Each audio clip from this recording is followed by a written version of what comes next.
Dear learners, welcome to English School. আমরা এর আগে একটি ভার্বের ক্লাস দিয়েছিলাম, সেখানে আমরা ফাইনাইট ভার্ব নিয়ে আলোচনা করেছি। বলেছিলাম যে নন ফাইনাইট ভার্বটি পরবর্তীতে আলোচনা করা হবে, এবং আজকে আমরা নন ফাইনাইট ভার্বের একটি বিশাল পার্ট বলা যায়, জিরান নিয়ে আলোচনা করব। এর আরও নন ফাইনাইট ভার্বের আরও দুটো জিনিস বাকি থাকবে, একটি হচ্ছে পার্টিসিপল, একটি হচ্ছে ইনফিনিটিভ। আমরা পরবর্তীতে পার্টিসিপল এবং ইনফিনিটিভ নিয়ে আলোচনা করব। এখন চলুন আমরা জিরান নিয়ে আলোচনা করি। আপনাদের জিরান নিয়ে কিছু ইনফরমেশন দেব। What is gerund? জিরান্ট হচ্ছে একটি নাউন। কেমন নাউন? ভার্বের সাথে আইএনজি যুক্ত করে আমরা একটি নাউন তৈরি করব, তার নামই হচ্ছে জিরান্ট। সো জিরান্টকে আমরা বলতে পারি যে ভার্ব নাউন, কারণ এটি ভার্ব থেকে নাউন হচ্ছে। সো আমরা এখন যাই, জিরান্ডে কি হচ্ছে, ভার্ব প্লাস আইএনজি হয়ে নাউন হচ্ছে, যেটা আমি একটু আগে আপনাদের বললাম। তারপর হচ্ছে সাবজেক্ট অফ সেন্টেন্স, একটা সেন্টেন্সের সাবজেক্ট রূপে আমরা জিরান্ড বসাবো। দেন হচ্ছে অবজেক্ট অফ সেন্টেন্স, একটা সেন্টেন্সে আমরা অবজেক্ট হিসেবে জিরান্ড বসাতে পারবো, এবং কমপ্লিমেন্ট অফ আ সেন্টেন্স। এখানে দেখি আমরা smoking is a bad habit. Smoking এটা একটা সাবজেক্ট, তারপরে দেখি ইজ হচ্ছে আমাদের এখানে main verb, a bad habit. So এখানে আমরা সাবজেক্ট রূপে যে আইএনজি যুক্ত যে ভার্বটা ইউজ করেছি সেটাকে আমরা বলবো হচ্ছে জিরান্ড। তারপর আমরা দেখি মাদার লাভস কুকিং। এখানে লাভস একটা ট্রান্সিটিভ ভার্ব। ট্রান্সিটিভ ভার্ব আমরা কিভাবে বুঝলাম? কারণ ট্রান্সিটিভ ভার্বের পর অবজেক্ট বসবে। সো আমরা ট্রান্সিটিভ ভার্বের অবজেক্ট রূপে আমরা এখানে জিরান্ড ইউজ করতে পারবো। Verb plus I N G, gerund. Now third number, I am very pleased of your writing. I am very pleased of your writing, এখানে ইউর একটা অ্যাডজেক্টিভ, কিন্তু এটা হচ্ছে পসেসিভ অ্যাডজেক্টিভ। এটা কেন পসেসিভ অ্যাডজেক্টিভ হলো, কেন পসেসিভ প্রোনাউন হলো না সেটা একটু বলে রাখি। কারণ হচ্ছে পসেসিভ প্রোনাউন হতে হলে এখানে হতে হবে হচ্ছে ইয়ার্স। আমরা ইয়োর কিন্তু এখানে পসেসিভ অ্যাডজেক্টিভ। আপনারা পসেসিভ অ্যাডজেক্টিভ যদি না পারেন দেখে নিতে পারেন। I am very pleased of your writing, এখানে অ্যাডজেক্টিভের পর আমরা বলছি হচ্ছে অবজেক্ট বসবে, এবং অবজেক্টটা হবে হচ্ছে জিরান্ড। তারপরে আসি, now she is in sleeping. এখানে একটা প্রিপোজিশন আছে এবং তারপরে আমরা অবজেক্ট বসাচ্ছি। সো এই প্রিপোজিশনের পরেও অবজেক্ট হিসেবে জিরান্ড বসানো যাবে। এবং বেশিরভাগই আপনারা এটা নিয়ে কোনো কনফিউশনে থাকবেন না যে প্রিপোজিশনের পরে আইএনজি যুক্ত ভার্বটা কী হবে, সেটা অবশ্যই এবং অবশ্যই জিরান্ড হবে। তারপরে দেখুন, what I most detest is smoking. তারপরে my favourite hobby is reading.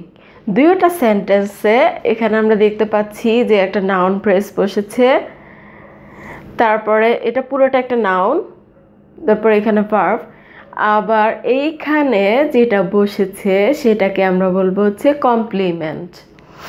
কারণ এই ভার্বটার কমপ্লিমেন্ট হচ্ছে এটা। এই পুরো জিনিসটাকে এই ইজ ভার্ব দ্বারা হচ্ছে কমপ্লিমেন্ট হিসেবে এখানে আমরা স্মোকিং ইউজ করছি। এখানে স্মোকিং যে জিনিস, হোয়াট আই মোস্ট ডিটেস্ট একই জিনিস। সো ইজ দিয়ে আমরা দুটোকে একই জিনিস বোঝাচ্ছি। কিন্তু মাই ফেভারিট হবি, যেটা আমাদের মাই ফেভারিট হবি সেটাই হচ্ছে রিডিং। এখানে ইজ দিয়ে জাস্ট দুটাকে এক করা হয়েছে।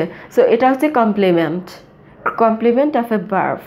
এবং এই কমপ্লিমেন্ট হিসেবে আমরা যদি কোনো আইএনজি যুক্ত দেখি আইএনজি যুক্ত ভার্ব দেখি সেটাকে আমরা জিরান্ড বলবো এবং দিস ইজ নাউন সো সব জায়গায় আমরা দেখতে পাচ্ছি একটা জিনিস যে জিরান্ড মানেই হচ্ছে নাউন সো দিস ইজ আমরা এটা একদম শিওর হচ্ছি যে জিরান্ড যে জিনিস হবে সেটা অবশ্যই নাউন হবে কখনোই সেটা অ্যাডজেক্টিভ হবে না যদি কোনো আইএনজি যুক্ত ভার্ব অ্যাডজেক্টিভ হিসেবে দেখি বা অ্যাডজেক্টিভের জায়গায় বসে তাহলে আমরা বুঝবো যে সেটা হচ্ছে পার্টিসিপল সেটা আমরা পরবর্তীতে আলোচনা করব আমরা এখন জিরান্ডের ক্লাস করছি আমরা কিছু এক্সারসাইজ দেখব এবং এক্সারসাইজগুলো খুবই কেয়ারফুলি দেখবেন কারণ প্রত্যেকটা এক্সারসাইজ এখানে প্রত্যেকটা আলাদা আলাদা রুল সো এক্সারসাইজগুলো খুবই ইম্পর্ট্যান্ট নাও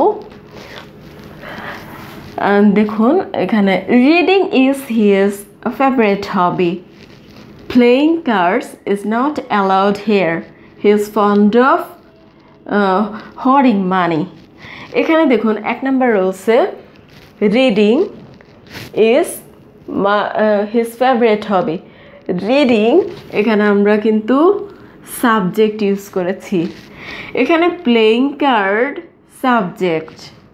সাবজেক্ট হিসেবে নাউনে যদি আমরা দেখি আইএনজি এটা হবে হচ্ছে gerund is fond of hoarding money এখানে কিন্তু প্রিপোজিশনের পর আইএনজি যুক্ত হয়েছে আপনারা দেখতে পাচ্ছেন সো আমরা কি বলেছিলাম এখানে প্রিপোজিশনের পর এই যে এইটা 4 নম্বর প্রিপোজিশনের পর যখন আসবে তখন আমরা কিন্তু বসাবো এটাকে জিরান্ড বলবো তারপরে 2 নম্বর দেখি giving is better than receiving teach me swimming এখানে দুটো সেন্টেন্সেই আমরা দেখতে পাচ্ছি যে হোয়াট ইজ ইনফিনিটিভ একটুখানি বলি টু প্লাস ভার্ব হচ্ছে ইনফিনিটিভ আমরা পরবর্তীতে আলোচনা করব এখন একটু বলে রাখি এটা রুলসটা বলার জন্য এখানে giving is better than receiving আমরা কিন্তু এখানে গিভিং এর জায়গায় to give is better then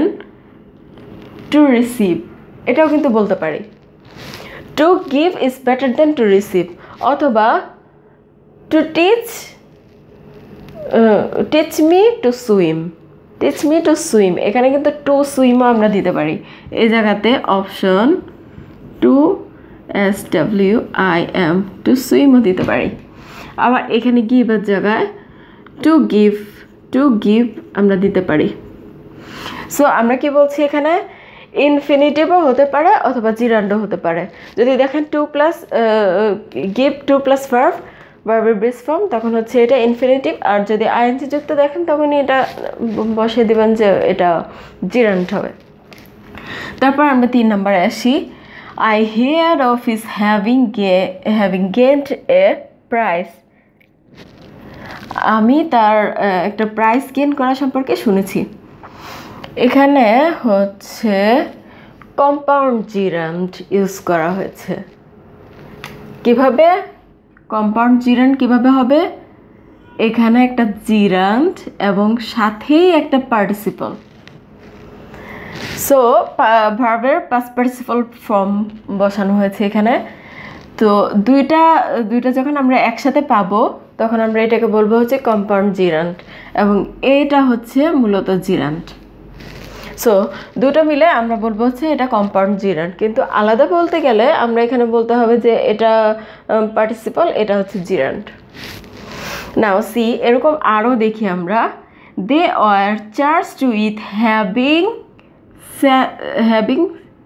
শেল্টার্ড anarchist so having sheltered এখানে হ্যাভিং হচ্ছে জিরান্ড এবং এটা হচ্ছে পার্টিসিপল কিন্তু দুটো মিলে কিন্তু এখানে হয়েছে কম্পাউন্ড জিরান্ড সো এখানে যদি দুটো মিলে দাগ দেয়া থাকে তাহলে আপনাকে বলতে হবে দিস ইজ কম্পাউন্ড জিরান্ড আর যদি আলাদা শুধু হ্যাভিং দাগ দেয়া থাকে তখন আপনি বলবেন হচ্ছে শুধু জিরান্ড এবং আলাদা শেল্টার্ড যদি দাগ দেওয়া থাকে তখন আপনাকে বলতে হবে দিস ইজ পার্টিসিপল তারপরে আমরা দেখি 4 নম্বর অ্যাক্টিভ ভয়েস প্যাসিভ ভয়েস এখানে ভয়েসের ক্ষেত্রে দেখানো হচ্ছে প্রেজেন্ট ফর্মে লাভিং, আর পারফেক্ট ফর্মে হ্যাভিং লাভড, আর এখানে প্রেজেন্ট ফর্মে বিং লাভড মানে লাভিং এর যে লাভিং না বিং লাভড, আর হচ্ছে having been loved. Having loved আর প্যাসিভে বলতেছি হ্যাভিং বিন লাভড, আর অ্যাক্টিভ ভয়েসে যখন লাভিং তখন আমরা বলতেছি এখানে বিং লাভড। তো এখানে বিংটা কিন্তু জিরান্ট এবং এখানে হ্যাভিং জিরান্ট, পরবর্তীতে বিনটা হচ্ছে আমাদের প্রিন্সিপাল ভার্ব, ফাইনাইট বলতে পারি আমরা, আর এটা হবে হচ্ছে পার্টিসিপল। সো এগুলো বাদ আমরা এখানে জিরান্ট বলতেছি, দিস ইজ জিরান্ট। তারপর আমরা দেখি number 5, he is fond of playing cricket. He is fond of playing cricket. Here আমরা দেখতে পাচ্ছি প্রিপোজিশনের পরে প্লেইং ক্রিকেট, প্লেইং। তারপরে the old man was tired of walking, of walking, of preposition. তারপরে we were prevented from seeing the prisoner, এখানে preposition এসেছে আবার। তারপরে দেখি making of the plan is in hand, the making of the plan is in hand. তারপরে the time of the singing of the bird has come. এখানে দুটো সেন্টেন্সে একটা জিনিস দেখতে পাচ্ছি, দি অফ, এখানে দেখুন the plus noun plus of plus the, এটা কিন্তু একটা মোটামুটি বলতে পারেন একটা সূত্র যে কোথায় নাউন বসবে। যখনই আপনারা দি দেখবেন এবং পরবর্তীতে অফ পাবেন, দি দেখবেন পরবর্তীতে অফ পাবেন, মাঝখানে একটা শব্দ আইএনজি যুক্ত শব্দ, তখনই বুঝবেন যে দিস ইজ জিরান্ট। এখানে যদি আইএনজি যুক্ত না থাকতো, অন্য কোনো একটা শব্দ থাকতো, এটা মাস্ট বি নাউন হতো। সো আমরা এখানে যেহেতু এটা নাউনের জায়গা এবং এখানে একটা আইএনজি যুক্ত একটা ভার্ব বসেছে, সো আমরা কি বলবো, দিস ইজ জিরান্ট। তারপর আমরা দেখি number 7 and the last one, walking stick, তারপরে fencing stick, frying pan, writing table, hunting whip. এখানে সবগুলোই দেখুন স্টিক, স্টিক মানে তো লাঠি, ওয়াকিং স্টিক দ্যাট মিন্স হাতের ছড়ি যে লাঠি তার কথা বলা হচ্ছে। সো এটা আমরা বলতে পারি কি stick for walking. So stick একটা নাউন, ওয়াকিংও কিন্তু নাউন, একটা স্টিক যেটা হচ্ছে হাঁটার জন্য। সে যেহেতু এটা এখানে নাউন হিসেবে ইউজ করা হচ্ছে, সো এটা নাউন ফ্রেজ এবং এরকম এটা হচ্ছে জিরান্ট। এবং এই সবগুলো ওয়ার্ডই আপনারা এরকম যখন পাবেন এবং এই ওয়ার্ডগুলোই যখন পাবেন তখন এগুলোকে আপনারা জিরান বলবেন। এখানে জিরান, হান্টিং জিরান, হুইপ ফর হান্টিং, তারপরে frying pan, pan for frying, writing table for writing, that's it. So স্বল্প সময়ের মধ্যে আমরা জিরান শেষ করার চেষ্টা করলাম। আপনারা বাসায় বেশি বেশি প্র্যাকটিস করবেন এবং জিরান সম্পর্কে আপনাদের ভালো ধারণা হবে আশা করছি। Thank you very much for